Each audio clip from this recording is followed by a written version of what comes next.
परिचय। जैसा कि हम पहले से ही जानते हैं कि पौधे वर्ज्य गैसों से प्रकाश संश्लेषण द्वारा और पशु श्वसन द्वारा छुटकारा पाते हैं। हाँ, लेकिन ठोस और तरल वर्ज्य पदार्थ तो अभी भी उनके शरीर में होते हैं। तो हम कह सकते हैं कि वो जैव प्रक्रिया जिसके द्वारा जीव हानिकारक उपापचयी अपशिष्टों से छुटकारा पाते हैं, उत्सर्जन कहलाती है।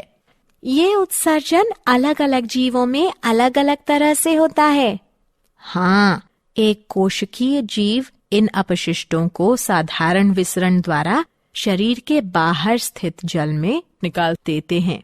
जैसे अमीबा में ये जैव द्रव्य झिल्ली से होकर होता है, जबकि जटिल बहुकोशिकीय जीवों में उत्सर्जन के लिए कुछ विशेष अंग होते हैं। प्लैटीहेलमिन्थस में उत्सर्जी अंग प्रोटोनेफ्रिडिया या फ्लेम कोशिकाएं होती हैं, जबकि एनेलिडा वर्ग के जीवों में ये अंग नेफ्रिडिया होता है। हाँ, और संधिपाद जीवों में उत्सर्जी अंग नितंबीय ग्रंथियां जैसे स्पर्श तंतु अथवा हरित ग्रंथि और मैल्पीघी नलिकाएं होती हैं, जबकि मोलस्क में वृक्क होते हैं। ठीक इसी तरह शूलचर्मियों में त्वचा पर उपस्थित पोप्युली उत्सर्जी अंग होते हैं, जबकि यूरोकॉडेट में तंत्रिका ग्रंथि और सिफेलोकॉडेट में प्रोटोनेफ्रिडिया ये कार्य करती हैं। कशेरुकी जीवों में उत्सर्जन के लिए एक जोड़ी वृक्क होता है। तो आओ इस विषय में विस्तार से चर्चा करें।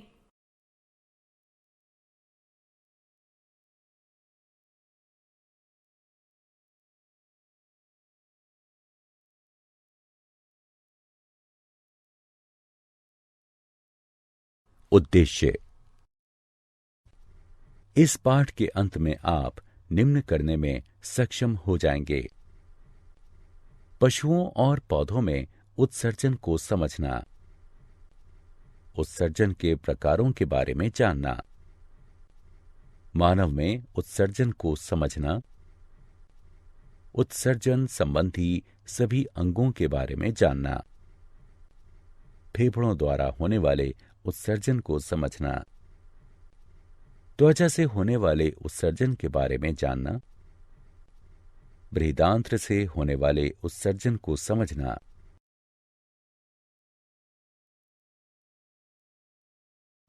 मूत्र प्रणाली की संरचना और कार्य प्रणाली को समझना, वृक्कों की संरचना और कार्य प्रणाली को समझना, मूत्रवाहिनी की संरचना और कार्य प्रणाली के बारे में जानना, मूत्राशय की संरचना और कार्य प्रणाली के बारे में जानना, वृक्काणुओं की संरचना और कार्य प्रणाली को समझना, कृत्रिम वृक्क और अपोहन का अध्ययन करना।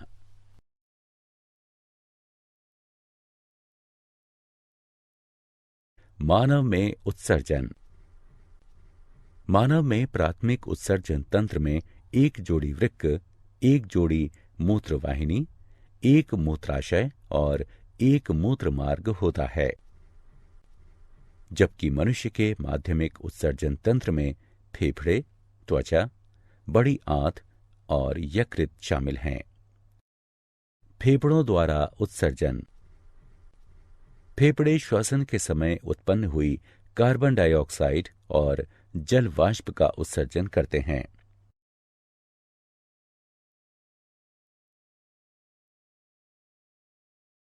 त्वचा द्वारा उत्सर्जन। त्वचा में स्थित स्वेद ग्रंथि की सहायता से त्वचा यूरिया, लवण तथा जल को उत्सर्जित करती है। स्वेद यानी पसीना त्वचा में छोटे छोटे छिद्रों से बाहर निकलता है।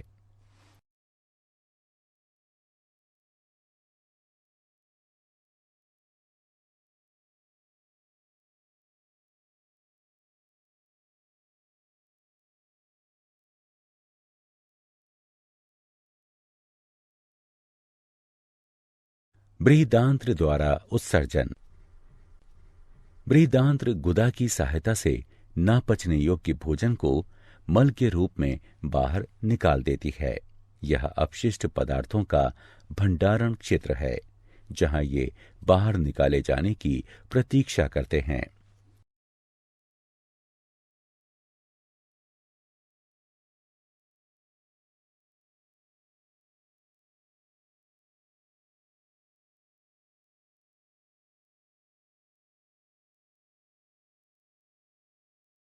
मूत्र उत्सर्जन तंत्र। वे अंग जो मूत्र को बनाते हैं, उनका भंडारण करते हैं और उत्सर्जित करते हैं, सम्मिलित रूप से मूत्र उत्सर्जन तंत्र बनाते हैं। इसमें एक जोड़ी वृक्क, एक जोड़ी मूत्रवाहिनी, एक मूत्राशय और एक मूत्र मार्ग होता है। वृक्क में उत्पन्न मूत्र मूत्रवाहिनियों से गुजरकर मूत्राशय में पहुंचता है। यहां यह तब तक एकत्र होता है जब तक कि यह मूत्र मार्ग के जरिए बाहर ना निकल जाए। वृक्क। उदर में मेरुदंड के दोनों ओर एक एक वृक्क होता है। वे बड़े, लाल, भूरे और सेम की आकृति के होते हैं। दाईं ओर के वृक्क की स्थिति थोड़ी सी नीचे की ओर होती है। वृक्क की अवतलता को नाभिका कहते हैं, जो हमेशा भीतर की ओर होती है। प्रत्येक वृक्क लगभग 10 लाख निस्यंदन एकक या वृक्काणुओं से बना होता है। एक व्यक्ति को स्वस्थ रखने में वृक्क का ठीक ढंग से काम करना बेहद आवश्यक होता है।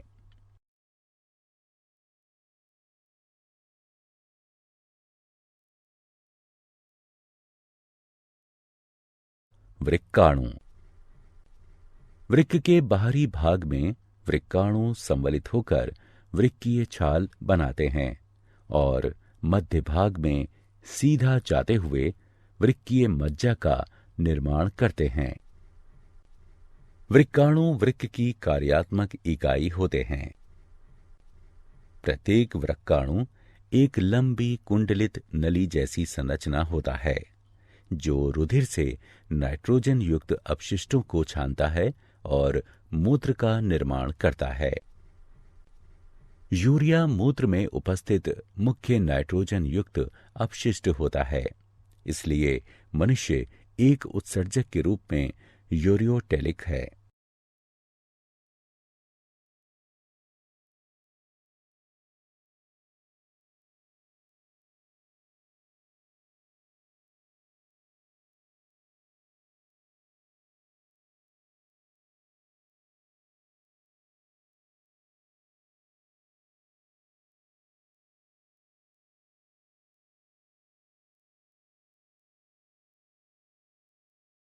मूत्र वाहिनियां।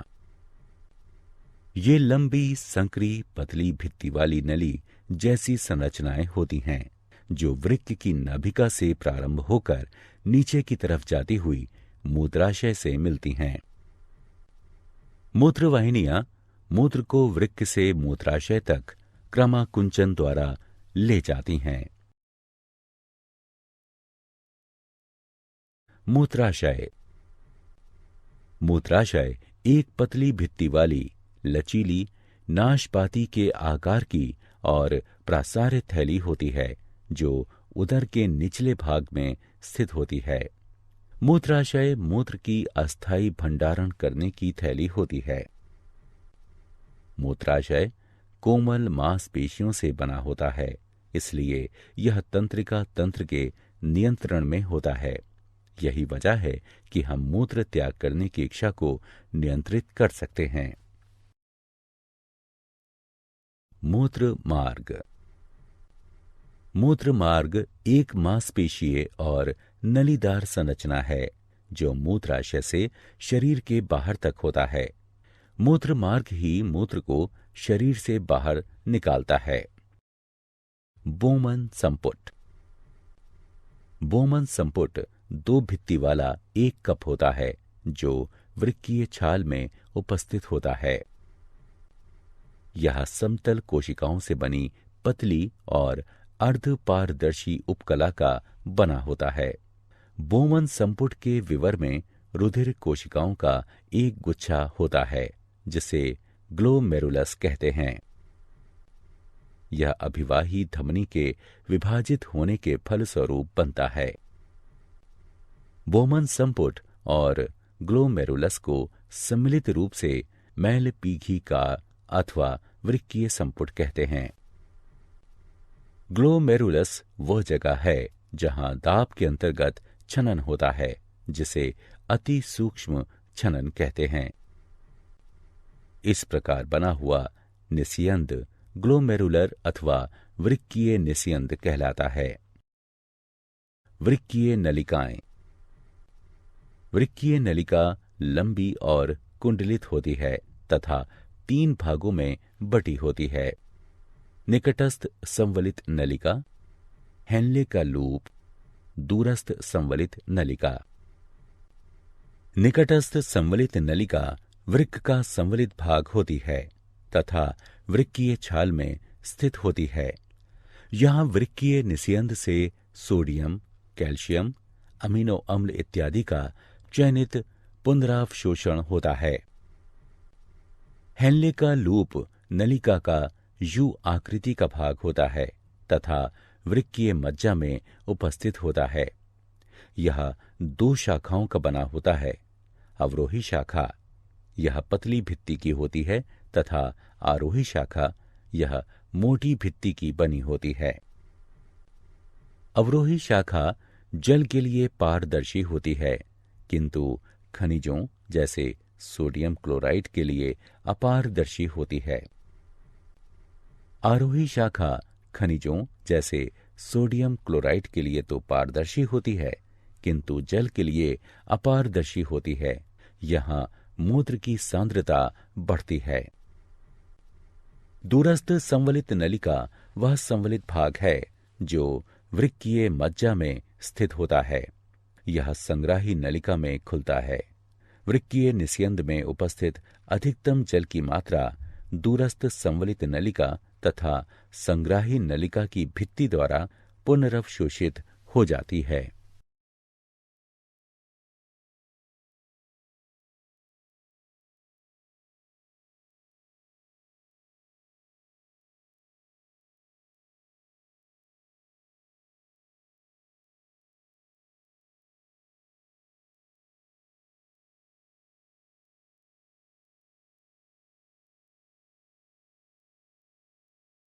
मूत्र का निर्माण। रुधिर से वर्ज्य पदार्थों का छनन करना ही मूत्र निर्माण का उद्देश्य है। ठीक वैसे ही जैसे कार्बन डाइऑक्साइड रुधिर से फेफड़ों में अलग हो जाती है, नाइट्रोजन युक्त वर्ज्य पदार्थ जैसे यूरिया, यूरिक अम्ल रुधिर से वृक्क में अलग होते हैं। इसीलिए इस पर कोई आश्चर्य नहीं होना चाहिए यदि वृक्क का आधारभूत छनन तंत्र फेफड़ों जैसे ही पतली भित्ति वाली रुधिर कोशिकाओं का गुच्छा हो।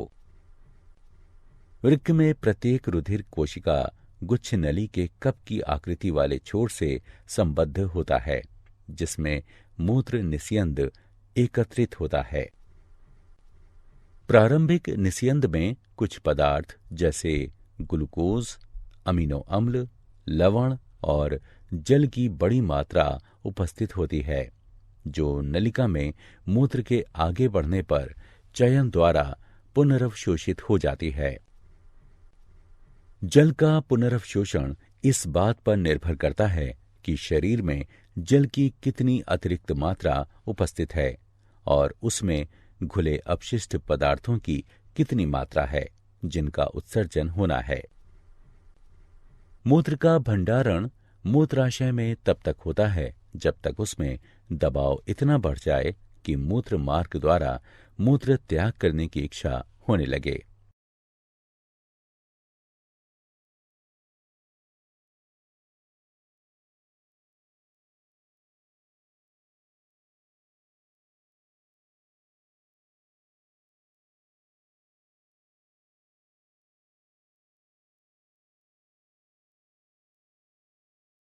कृत्रिम वृक्क, रुधिर अपोहन। वृक्क जीवित रहने के लिए अनिवार्य अंग है। बहुत से कारक जैसे संक्रमण, चोट अथवा वृक्क में बाधित रुधिर संचार वृक्क की क्रियाशीलता को कम कर देते हैं। इसके कारण शरीर में विषैले वर्ज्य पदार्थ एकत्रित होने लगते हैं, जिसके कारण मृत्यु भी हो सकती है। वृक्क के कार्य बंद कर देने की स्थिति में कृत्रिम वृक्क का उपयोग किया जा सकता है, जो नाइट्रोजन युक्त वर्ज्य पदार्थों को रुधिर से अपोहन द्वारा हटाने का उपकरण है। कृत्रिम वृक्कों में बहुत सी नलिकाएं, जिनमें एक अर्ध पारदर्शी रेखा होती है, अपोहन विलयन से भरी टंकी में डूबी होती हैं। इस द्रव का परासरण दाब रुधिर के परासरण दाब के बराबर होता है, लेकिन इसमें नाइट्रोजन युक्त वर्ज्य पदार्थ नहीं होते हैं। रोगी का रुधिर इन्हीं नलिकाओं से होकर गुजरता है। यहां से गुजरते समय रुधिर में उपस्थित वर्ज्य पदार्थ विसरण द्वारा अपोहन विलयन में चले जाते हैं। शुद्ध रुधिर को पुनः रोगी के शरीर में भेज दिया जाता है। यह वृक्क की कार्यप्रणाली के ही समान है, लेकिन यह अलग है क्योंकि इसमें पुनर्वशोषण नहीं होता है। साधारणतया एक स्वस्थ वयस्क के वृक्क में प्रतिदिन 180 लीटर प्रारंभिक निस्यंद बनता है। हालांकि प्रतिदिन उत्सर्जित मात्रा 1 या 2 लीटर ही होती है, क्योंकि बाकी बचा निस्यंद वृक्क नलिकाओं में पुनर्वशोषित हो जाता है।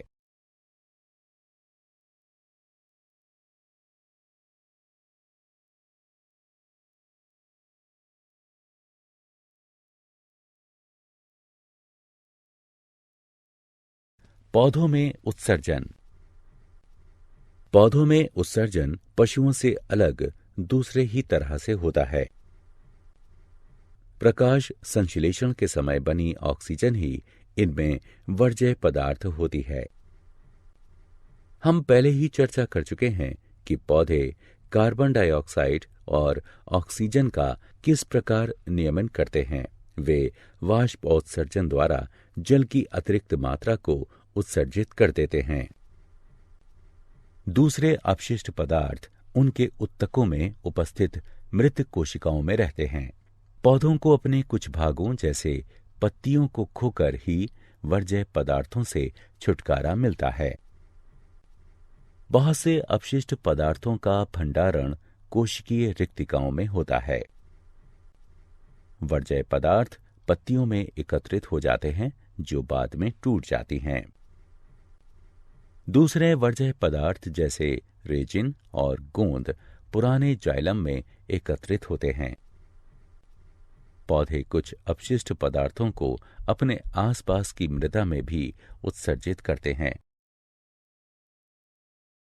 क्या आप जानते हैं, शरीर से मूत्र को बाहर निकालना मिक्चुरेशन है, जिसे साधारणतया मूत्र त्याग करना कहते हैं। मधुमेह में ग्लाइकोजूरिया नाम की शर्करा की मात्रा बढ़ जाती है।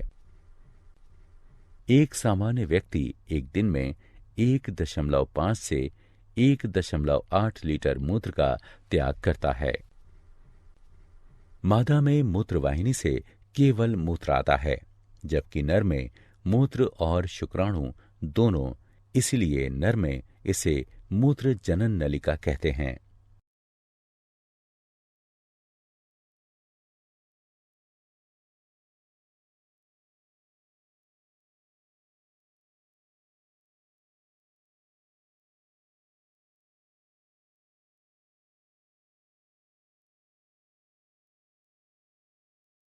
सारांश। आइए हमने जो कुछ सीखा है उसे संक्षेप में दोहराएं। उत्सर्जन में नाइट्रोजन युक्त वर्ज्य पदार्थों को बाहर निकाला जाता है, जबकि ऑस्मो रेगुलेशन में शरीर द्रव में जल की मात्रा को नियंत्रित किया जाता है।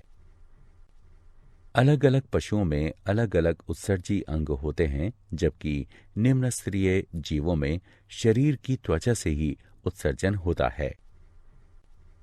मनुष्य का उत्सर्जन तंत्र वृक्क मूत्रवाहिनियों, मूत्राशय और मूत्र मार्ग से मिलकर बना होता है। वृक्क में उत्सर्जी इकाइयां होती हैं जिन्हें वृक्काणु कहते हैं। प्रत्येक वृक्काणु बोमन संपुट और वृक्कीय नलिका से मिलकर बना होता है।